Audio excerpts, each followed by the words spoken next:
Hello सब लोग। आज मैं पेश करने जा रहा हूँ एक रोमांचक फिल्म जिसका नाम है बैड सिस्टर, जो कि एक नन के बारे में है जिसने प्यार में सारी हदें पार कर दी। चैनल को सब्सक्राइब करें और फिल्म के सभी दिलचस्प पॉइंट को जानने के लिए जुड़े रहे। फिल्म की शुरुआत एक युवा जेसन ब्रेडी के लॉगिंग और अपने कमरे में गिटार बजाने से होती है। अगली सुबह उसके माता पिता उसे और उसकी बहन को जो को कैथोलिक बोर्डिंग हाई स्कूल में जाने के लिए तैयार कर रहे हैं। उस स्कूल की principal sister Rebecca sister Sophia से मिलती है और वह उन्हें प्रोटोकॉल बताती है कि उसे मेकअप करने की अनुमति नहीं है और उसे लिपस्टिक हटा देनी चाहिए। सिस्टर सोफिया जेसन से मिलती है और ऐसा लगता है कि वह उसे पहले से जानती है। सोफी के नए कमरे में वो जेसन को देखती है और वह उसे अपने लैपटॉप पर किस करती है और बाद में वह चुपचाप वहाँ चली जाती है जहाँ वो गा रहा था और वह उसे उसके कानों के बारे में सलाह देती है। बाद में क्लास में सारा नाम की एक युवा लड़की उसके साथ फ्लर्ट करने की कोशिश करती है और सोफी कक्षा में प्रवेश करती है और वह उन्हें ढूंढ लेती है। वो उसे आगे की सीट पर ले आती है और दावा करती है कि उसे ध्यान केंद्रित करने की ज़रूरत है। और जब वो पढ़ाना शुरू करती है तो जो उससे कहती है कि उन्हें मॉर्निंग प्रेयर के साथ शुरुआत करने की ज़रूरत है। जब सोफी उनके साथ मॉर्निंग प्रेयर नहीं पढ़ रही होती तो उसे थोड़ी चिंता होती है। वह सुबह उन्हें किस करते हुए पकड़ लेती है और सारा को चेतावनी देती है कि वह उसे दोबारा कभी ना पकड़े। उसने उसे कमरे में आने के लिए आमंत्रित किया। हालांकि छात्रों को जाने की अनुमति नहीं थी, कमरे में वह जानबूझकर अपने कपड़े उतारती है और दरवाज़ा थोड़ा सा खुला छोड़ देती है। और जब भी वो बुलाता है और दरवाजा उसे देखता है, वो दिखावा करती है कि वह उसकी बात नहीं सुन रही। जो कुछ उसने अभी देखा उसके बाद वह चौंक कर चला जाता है। रात में वह सदमे में रहता है और सोचता रहता है कि उसने क्या देखा। और सोफिया उसके साथ काम कर रही थी। चूंकि वे अपने माता पिता के साथ सप्ताहांत की छुट्टियों के लिए जा रहा है, वो सिस्टर रेबेका से अस्पताल में अपनी बीमार चाची से मिलने जाने की अनुमति मांगती है। रात में सारा को उसके साथ कई बार बात करते हुए देखने के बाद वो सोते समय चुपचाप अपने कमरे में घुस जाती है और अपनी किताब के अंदर मरिजुआना के साथ अपना पुराना कागज रख देती है। जैसे ही वह कमरे में से बाहर निकलती है, उसकी मुलाकात अचानक से रेबेका से होती है और वह उसे माफ़ कर देती है कि वह उनकी सुरक्षा की जांच कर रही थी। अगली सुबह जब वह क्लास को लीड कर रही होती है तो वह उन्हें बुक्स खोलकर आदेश देती है और वह सारा की किताब में रखे मरिजुआना को पकड़ लेती है और वे सभी को चौंक जाते हैं। वह इसकी सूचना प्रिंसिपल को देती है और उन्होंने उसे कुछ समय के लिए सस्पेंड कर दिया है। और हालांकि वह इससे इनकार करती है, लेकिन स्कूल में उनकी सख्त नीति है। सोफिया का सुझाव है कि उन्हें सभी डॉर्मेटरीज का गहन निरीक्षण करना चाहिए। जब वे ऐसा कर रहे थे तो उन्हें नीचे बियर की बोतल मिली जेसन के बिस्तर के नीचे। हालांकि उसका दावा है कि वह नहीं जानता। सोफिया उन्हें उसे रहने देने के लिए मामूली सजा देने के लिए मनाने की कोशिश करती है और सप्ताहांत पर परिसर में झाड़ू लगाती है। अगला दृश्य फ्लैशबैक में जाता है कि उसे कैसे बुलावा आया। वो जानते थे कि जेसन कौन था और उसने असली सोफी का पीछा किया।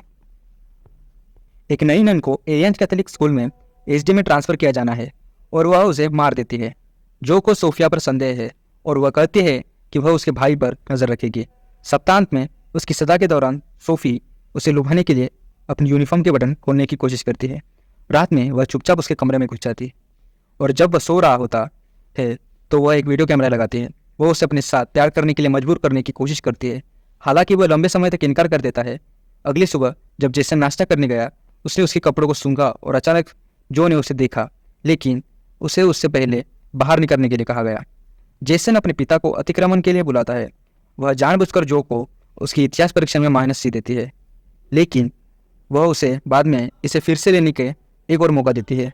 जब वह टेबल पर रखी इतिहास के आंसर सोफिया के आंसर कीस को देखती है तो वह उसकी नज़रों में आ जाती है और वह बहाना बनाकर रेबेका को इसकी सूचना दे देती है। रेबेका को आश्चर्य हुआ क्योंकि उसे इस पर विश्वास नहीं हो रहा था, लेकिन उसने उसे माफ़ कर दिया क्योंकि सोफिया उसके लिए सस्पेंशन की मांग कर रही थी। रात में जब वह माफ़ी मांग रहा होता है, सोफिया कहीं से आती है और वह उसे चुप रहने के लिए कहती है और वह फिर से यौन गतिविधि में शामिल हो जाते हैं।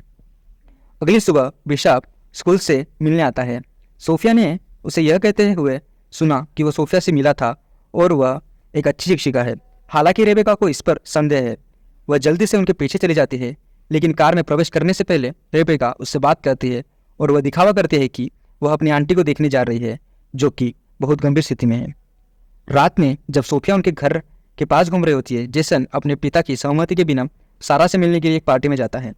वह सारा के साथ उलझ रहा है, लेकिन उसे सोफिया की याद आती रहती है, इसलिए वह इससे रोकता है और जब सारा उसे बुला रही होती है तो वह भाग के चला जाता है। बाद में इस समय एक पुलिस अधिकारी ने उसे रोक दिया क्योंकि उसके पास बियर की बोतल थी, लेकिन गिरफ्तार होने से पहले सोफिया उसका बचाव करने आती है। उनकी माँ जेसन को अपनी संगीत जारी रखने के लिए 1 साल की छुट्टी देने के विचार का समर्थन करती है, जबकि उनके पिता इस विचार को खारिज करते हुए दावा करते हैं कि कॉलेज अच्छा है। इसी बीच वह अंततः विरोध में खड़ा हो जाता है। उसका दावा है कि वह उसके साथ नहीं रहना चाहता, हालांकि उसने साथ रहने के बाद उसे ढेर सारा पैसा देने का वादा किया था और वह वहाँ बहुत पागल हो गई है। जब वह उसकी तलाश कर रहा था तो उसके पिता ने उसे देखा और कहा कि आखिरकार वह उसके सपने का समर्थन करता है और उसे एक अच्छा रिकॉर्ड रखना चाहिए। सुबह में जब वह अपने कमरे में प्रवेश करता है तो सोफिया को मृत पड़ा देखकर चौंक जाता है। घबराहट के कारण वो उसके मुंह में फूंक मारकर उसे जगाने की कोशिश करता है और जब वह जागती है तो पता चलता है कि उसने उसका ध्यान आकर्षित करने के लिए यह योजना बनाई थी। वह उसकी रिपोर्ट करने की धमकी देता है, जिस पर वह जवाब देती है कि उसे हमेशा एक ऐसे आदमी के रूप में जाना जाएगा जिसके साथ सोया था एक नन, और यह उसके पिता की रेपुटेशन को नष्ट कर देगा। बाद में उसकी बहन ने उसे फ़ोन पर यह दावा करते हुए बुलाया कि सोफिया के साथ कुछ गलत हो रहा है और वह उसे अपने माता पिता के सामने एक्सपोज करना चाहती है। हालांकि वह उसे समझाता है कि वह उन्हें कुछ भी न बताए। मॉर्निंग प्रेयर के बाद क्लास में रेबेका आती है। सारा वापस क्लास में आ गई और सोफिया उसे वापस देखकर बहुत पागल हो गई, क्योंकि उसे लगा कि सारा को हमेशा के लिए निलंबित कर दिया गया है। वह जेसन को उसके साथ घूमने न जाने की चेतावनी भी देती है, लेकिन वह यह दावा करता हुए खारिज करता है कि वह चाहे जिसके साथ भी बात कर सकता है। लड़की के डॉर्मेट्री में जब सारा स्नान कर रही थी तभी उसने उस पर हमला कर दिया। सोफिया फर्श पर साबुन रखकर चली जाती है। वे सभी शौक में इकट्ठे हो गए और उन्हें लगा कि वह फिसल गई और उसका सिर टब से टकरा गया। जेसन को विश्वास नहीं हो रहा है कि क्या हुआ और उसका सामना किया, लेकिन उसने यह कहते हुए इनकार कर दिया कि यदि उसने अच्छा व्यवहार नहीं किया तो वह सभी को उनका वीडियो दिखा देगी। सुबह होते समय छात्रा घर जाती है। वो फिर से यह दावा करते हुए अंतिम संस्कार में जाने की अनुमति मांगती है कि उसकी चाची की मृत्यु हो गई है। अगली रात वह वहां पहुंची जहां जेसन और उसका परिवार रात का खाना खा रहे होते हैं। वह अपने माता पिता को अपना परिचय देती है और वे उसे अपने साथ बैठने की पेशकश करते हैं क्योंकि उसकी चाची की मृत्यु हो गई है। इसी बीच रेबेका अस्पताल में फ़ोन करती है। उसे बताया जाता है कि वे सोफिया को नहीं जानते और न ही वे उसके मरीज को जानते हैं।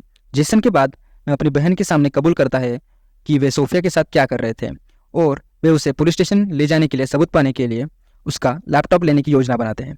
जब झूठ बोलने के लिए उसका विरोध किया जा रहा था तो वे लैपटॉप लेने के लिए उसके कमरे में घुस गए और उन्होंने देखा कि उसका असली नाम लॉरा पैटरसन है। वह उसका सिर पर किसी वस्तु से प्रहार करती है और वे उसे ढूंढते हुए आते हैं, लेकिन उसकी ओर से कोई रिस्पॉन्स नहीं होती। वे उसे चर्च में देखने की उम्मीद में जाते हैं, लेकिन सोफिया आती है उनके पीछे और जब वे उसे बेनकाब करने की धमकी देते हैं तो वह जो के छड़ी से मारती है और रेबेका बचाव के लिए कहीं से भी आती है। वह उसका गला घोटने की कोशिश करती है, लेकिन जेसन ने उस पर पेचकस से वार कर दिया और फिर वो मर जाती है। फिर अंत में ग्रेजुएशन पढ़ाई के दौरान फिल्म समाप्त होती है जब उनके पिता प्रत्येक को एक गिफ्ट देने का फैसला करते हैं। तो चलिए फिर मैं आपसे विदा लेता हूँ। हमारी आपकी फिर मुलाकात होगी इसी चैनल पर जिसका नाम है फिल्मिस्तान, एक और नई और बेहतरीन एक्सप्लेनेशन के साथ, क्योंकि आप फिल्मों का सिलसिला कभी नहीं थमता। और हाँ, ये एक्सप्लेनेशन आपको कैसा लगा और ये आखिरी सीन के बारे में आपकी क्या राय है, कमेंट करके जरूर बताएं।